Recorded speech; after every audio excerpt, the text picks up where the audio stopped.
Secara politiknya di sini di kepolisian itu terbagi dari beberapa faksi. Jadi selain Listio Sigit sama Fedi Sambo, ada dua raja kecil, yaitu Fadil Imran dan Niko Afinta. Kapolda Jatim ya. Iya, dan mereka ini semua adalah mereka jadi naik besar itu di bawah Idam Aziz. Makanya Idam ini sekarang infonya kan sedang dianggap diduga terlibat. Ini yang harus diperhatikan, karena kenapa? Informasinya adalah kalau polisi menjadi oknum backingan dari para penjahat, mereka itulah the top money earner-nya di kepolisian, the top money earner. Makanya dikasihlah yang satu memegang Polda Metro, yang satu megang Jawa Timur, karena itu dua kota terbesar di Indonesia, dan mereka itu sangat powerful. Jadi sehingga disinilah Kapolri pun bentuk berani, karena mereka ini adalah Kapolri kecil.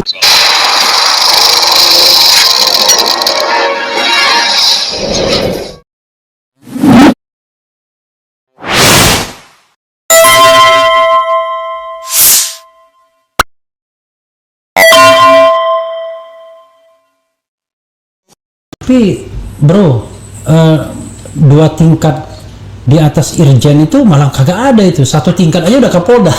Sudah Kapolri. Di atas Irjen maksudnya enggak, saya bicara tentang Kapolres. Ya, misalnya BRD kan? Ya, kalau Kadipropam misalnya. Kapolri. Ya makanya maksud saya, kalau Kadipropam kan atasannya kan bukan Komjen, langsung ke Kapolri kan? Enggak bang, jadi Kadipropam itu sebenarnya laporannya ke Bintang 3 juga. Bintang 3 juga? Jadi pada dasarnya dia laporannya sebenarnya ke Kaba. Dari Kaba baru ke Kabar apa? Kabar Reskrim. Oh, Kabar Reskrim juga? Iya, Kabar Reskrim juga. Oke. Ya, tapi kalau dua tingkat ya Kapolri juga berarti? Itu dia. Oke. Makanya, jadi maksud saya gini loh, saya bilang di mana-mana saya paham ketika jenderal bilang begitu, yang dia pikirkan tuh Kapolres ke bawah. Iya, yang dipikirkan di bawah kan. Kombes ke bawah, untuk jenderal nggak berlaku. Dia nggak pernah berpikir bahwa kalau sampai suatu saat yang kena itu benar-benar anak buahnya dia sendiri. Iya. Itu loh maksud saya. Jenderal nggak bersalah, dipikirnya begitu kan? Itu, ya kan. Jadi bukan kita jelek-jelekin mereka nih. Mereka harus hati-hati ketika berbicara. Oke, coba kita lihat ya. Nah, tadi belum dijawab. Jadi sebaiknya apa yang harus dilakukan ke Kapolri terhadap Kapolda Metro ini, ya? Atau dibalik, apa yang seharusnya pertanggungjawaban yang bisa diberikan oleh Kapolda dalam kasus ini? Pokoknya terserah dari mana. Ini kalau di luar negeri, kalau kejadiannya internasional di luar negeri nih, di Jepang lah kita anggap ya, atau di Amerika ya, yang dimana etiknya udah tinggi, itu Kapoldanya pasti sudah langsung resign. Kalau di luar negeri, karena mereka punya etik yang tinggi. Tidak hanya meletakkan jabatan, tapi berhenti. Resign. Keluar, dia berhenti.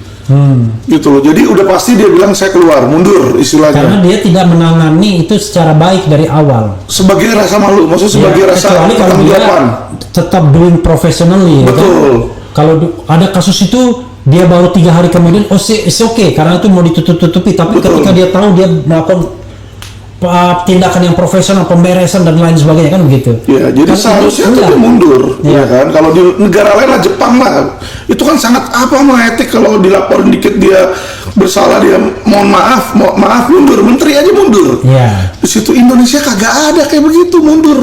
Nah, apa yang harus dilakukan kalau di Indonesia dia nggak mau mundur? Kapolri harus tegas cut Fadil Imran. Karena kalau jujur ya, menurut opini saya sebagai lawyer pun, beliau itu nggak ada prestasinya. Investasi bodong itu satu pun di Polda Metro Jaya nggak ada yang jalan, Pak. Nggak ada yang jalan, Bang. Mahkota 7,5 triliun, Narada 6 triliun, Minapadi, satu pun nggak ada yang jalan. Abang lihat kan kasus yang terjadi dengan Pak Habib Rizik kan, 2 kali panggilan, belum ketiga loh, dia sampai jemput paksa segala. Abang tahu nggak, Polda Metro itu manggil Raja Sabta berapa kali?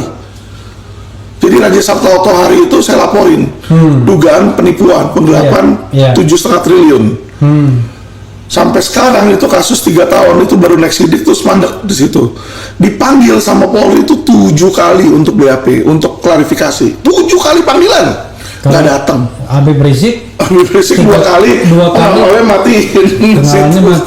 Nah ini loh maksud saya. Surveillance ya. Jadi prestasi dalam penanganan kasus pidana kalau menurut saya Pak Fadil Imran itu nggak ada prestasinya. Yang dia gembar-gemborin adalah keberhasilan nanganin COVID. Kalau keberhasilan nanganin COVID jangan jadi polisi, Bang. Jadi aja pegawai di Menteri Kesehatan. Selesai. Jadi dia ini kayak lupa tugas polisi itu apa sih, ya kan? Oke, menarik ya. Intinya saudara sekalian, harusnya Kapolda mengundurkan diri karena dia doing unprofessional conduct minimal ya. Minimal. Atau kalau dia nggak mengundurkan diri, ya Kapolri yang ngasih sanksi. Tapi ini bro ya, yang saya baca, ketika ada spekulasi mengatakan bahwa Kapolda diperiksa, cepat-cepat Kadip Humasnya mengatakan nggak benar itu berita. Seolah-olah terkesannya, kok Kapolda ini kuat banget ya, kayak kesannya gitu ya. Kita nggak bicara soal suka atau tidak suka loh, kita bicara soal apa ya, sesuatu pada tempatnya lah kita ya kan, put things on the right place, kira-kira begitu. Iya. Kok ini kesannya kuat banget gitu, maksudnya kasusnya luar biasa tapi dia tetap saja di situ. Jadi Bandingkan dengan Kapolda sebelumnya. Kalau Bapak tahu Ferdy Sambo, melihat sekarang Ferdy Sambo ini bintang 2. Orang lihat ini kuasa banget, udah kayak Kapolri kan. Itulah raja-raja kecil Pak. Kalau kita bicara tentang polisi, ini makanya saya bilang tadi secara normatif atau secara politik. Iya. Nah, kalau dilihat dari secara sisi Oke, politiknya, normatif sudah selesai, sekarang politik. nah, secara politiknya di sini di kepolisian itu terbagi dari beberapa faksi. Jadi selain Listio Sigit sama Ferdy Sambo, ada 2 raja kecil, yaitu Fadil Imran dan Niko Afinta. Kapolda Jatim ya. Ya, dan mereka ini semua adalah mereka jadi naik besar itu di bawah Idam Aziz. Makanya Idam ini sekarang infonya kan sedang dianggap diduga terlibat. Ini yang harus diperhatikan, karena kenapa? Informasinya adalah kalau polisi menjadi oknum backingan dari para penjahat, mereka itulah the top money earner-nya di kepolisian, the top money earner. Makanya dikasihlah yang satu memegang Polda Metro, yang satu memegang Jawa Timur, karena itu 2 kota terbesar di Indonesia, dan mereka itu sangat powerful. Oke. Jadi sehingga disinilah Kapolri pun bentuk berani, karena mereka ini adalah Kapolri kecil, Kapolda ini secara politiknya. Jadi mereka ada faksi-faksinya nih. Jadi kalau misalnya Dan Godfather-nya kita nggak usah sebut nama ya. Godfather-nya Kapolri sebelumnya gitu ya. betul, Oke. Kalau Kapolri sebelumnya lagi nggak ada kaitannya. Kapolri sebelumnya lagi dia membesarkan lah pasti kan. Jadi kan dia ada regenerasi kan. Oke, menarik ini ya. Itu saya disuruh bilang jangan kalau lagi ngomong jangan disela. Saya harus menyela juga, kalau nggak disela nanti nggak ada remnya lagi. Saya berkepentingan ada remnya ya saudara sekalian ya. Ini saudara kira-kira terus giliran kita dikriminalkan nggak ada embel. Oke ya.